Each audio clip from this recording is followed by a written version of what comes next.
Today, I want you to meet Vance Elrod. This guy is a professional MMA fighter, and he also runs a multi-million-dollar company on the side. Healthy-looking guy, great physique, in his prime, and at first glance, it looks like he's got it all. But when Vance first came to us, he was in what he calls the closest thing I've ever been to hell. He woke up one day with crippling anxiety, panic attacks, tunnel vision, tinnitus, and he explains that he felt like dementors were constantly hovering over him. And sleep was pretty much non-existent for him. And by the way, this is a guy who fights in a cage for a living, so he's not exactly the anxious type. At one point, his OCD got so bad, he was constantly counting letters and numbers around him. And long story short, he eventually had to give up his days in the cage. But after just 4 months of coaching, he is back to training MMA. He just won a fight a couple weeks ago. I watched it live. And he's running his 40-employee company, makes millions of dollars a month, and it's super impressive. His clarity, cognition, and intuition came back. He feels like himself again. And in today's interview, he shares exactly how he did it and what moved the needle the most for him. Let's dive in. Everyone who's watching this, Vance is a professional MMA fighter. He also runs a massive company called Meraki, which sells methylene blue and the best black seed oil I've ever had, and really cool clothes that you're going to send to me, right? Yeah, they're on the way right now. Okay. And he had a crazy, crazy journey. I'm going to let him tell you the journey. But long story short, and you'll do the long story, I'll do the short story. You know, you were deep in hell. Panic attacks, anxiety, depression, unable to cope, somehow still running your business of 40 employees. I don't know how you did that. And all the while training and trying to still fight professionally. And you went through a journey where you started searching for different holistic modalities. You tried a bunch of shit.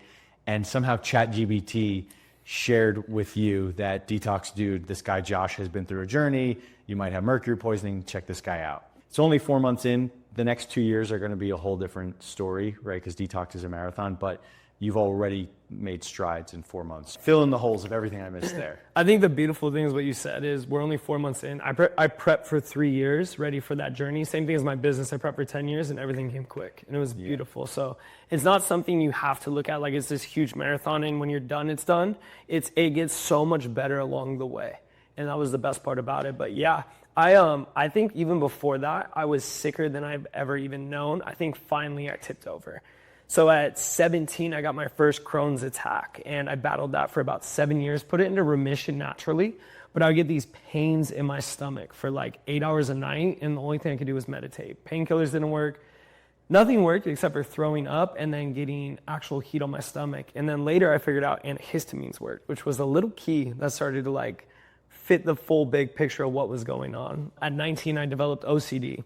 And so you could give me a letter like, I'll just say Q, it's the 17th letter of the alphabet, because I'm constantly counting and doing things like that. And I had a weird tick of like OCD going on. I thought it was, okay, I'm a little bit broken, but I didn't realize like how bad it was. Even when I was a kid, I hit puberty super late. I had a lazy eye. I had just shaky hands always. I've always had high blood pressure. I've always had weird things about me. And I never would equate that to like a toxic burden or toxic load. Before I even met you, if you would have said detox, I would say woo-woo. And I've been studying, let's say, probably for the last 9 years, like biochemistry, nutrition, everything that I could do because I was in such a pain of not being the best professional athlete I want to be. So I was studying nutrition, supplements, whatever I could do to modulate a biochemical pathway to increase my performance, to increase my cognition, to increase everything in my life. And even then, I wouldn't have looked at toxins. I just thought it was something that everyone's got toxins, you get rid of them, I'm too healthy. And then I crashed one day, just like your story within... What year was it? Last year, okay. June. Okay. I woke up and I had anxiety. Never had anxiety in my life. I fight in a cage. I run $1 million a month business, never had anxiety in my life. Even when shit hits the fan, you touched on it. I do a good job mentally being like, having that fortitude. And so to have an internal anxiety feeling, immediately I knew this wasn't like a mental thing or an environmental thing. It was environmental, but I knew it was like a chemical thing, like something was going on inside of me. And I think this is also why I was so attracted to health. It's because something was wrong and I would take things that would feel so much better, like methylene blue. Methylene blue literally saved me out of hell when I was just deep in it and fixed so many things that my cognition improved forever, like my energy systems improved. And it made me feel like a normal human, I thought. And then so when I crashed again, it was just like, just something deep in me knew it wasn't, you didn't just catch anxiety and depression and fatigue and tunnel vision. It was something was going on inside. And then lo and behold, I went through a long, long journey of trying to find answers. And I went and put that OCD to work and that pain to work. Are you suffering every day? Every single day. I would get... What is it like? What are your days like? You remember Harry Potter with the Dementors? Yeah. It was like that. I would just doom, gloom. Yeah. My mind worked against me. And I had to find that like little voice like in my spine almost is where I feel it, where my mind was screaming at me and ruminating, telling me everything was done, life was over. Every bad scenario in my head would play out, and I could not have a good feeling. Even if I thought of something positive or got good news, I couldn't feel a good feeling. It was so weird. And that little voice in me was just like keep going. Like, this is not normal. You're going to get through this. And the light from the tunnel like was gone. And it would be 3-4 days of that intense, but it felt toxic too. And so eventually I did have to take some Xanax, which I think I took it 10 times total, and every time I blew it out of proportion. Looking back, I was like, Vance, you should have just taken some Xanax. Yeah.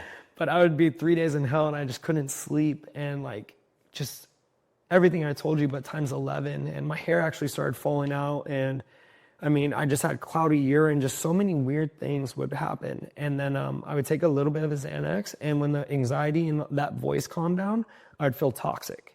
And I knew it was wrong. It was almost like I felt hungover, like my face was warm, my neck felt stuck. It's hard to explain unless you go through it. It's like a dirty internal feeling, right? Something is not right internally. Exactly. So from there, I started to discover that through childbirth, my mom having 9 amalgam fillings by the time I was born, through the enormous amount of fish I've ate my whole life, through my own metal fillings, through vaccinations, other things that we shouldn't even talk about actually, that you can get a chronic heavy metal burden that will not leave. And it can take 4 generations to breed out of you on top of that.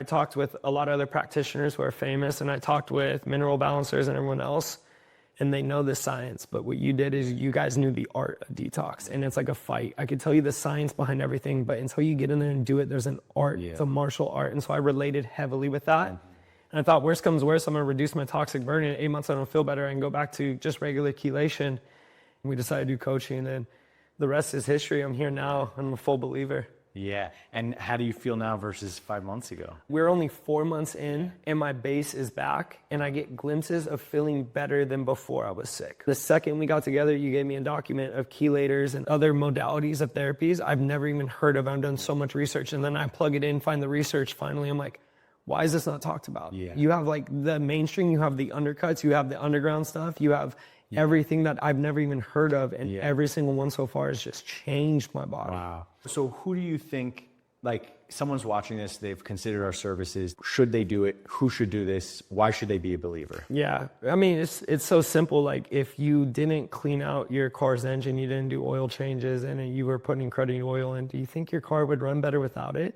And it's one of those things I just encourage you to try. And I think it's going to be very mainstream. It's the next viral thing. It's going to be detox. Yeah. RFK is talking about, what's in the water, about microplastic. Well, what's next? The question will evolve. And we'll have pop-up clinics everywhere. Exactly. Like detox clinics everywhere you go. Exactly. In 20 years. Yeah, but without a doubt, I mean, if you just want to take my word for it, do it. It's do it and see. But I promise you, it's not bad. It's not like you're opening a door like, oh, I got a maintenance or anything like that. No, it's a fun short sprint where you're locked in. And then you just maintain like the basics. And I feel like we come in contact with 700,000 toxins a week. Our livers are burdened. Our lymphatic systems are burdened. Our gallbladders are burdened. Bile is toxic now. You just do that short sprint. You feel so good. And then another thing that was validity was being with you this week, and you're resilient. It's not like you're like, I can't eat that. Like, you're eating food. You're doing everything. You're out there. We're walking around in the middle of the night. You were talking about how you went to Italy. You could have wine. You're not like, you don't put yourself in this box where you can't live. It's the thing that you do to remove the anchor so that you can have that freedom to live. Because what do you want? Like, most people don't want to feel perfect. They just want resilience. Yes. That's what they really, really want, is to be resilient to the alcohol, to be resilient to the bad food, be resilient to the sickness. And I think detox is the final thing you can cut that chain with to get that resilience.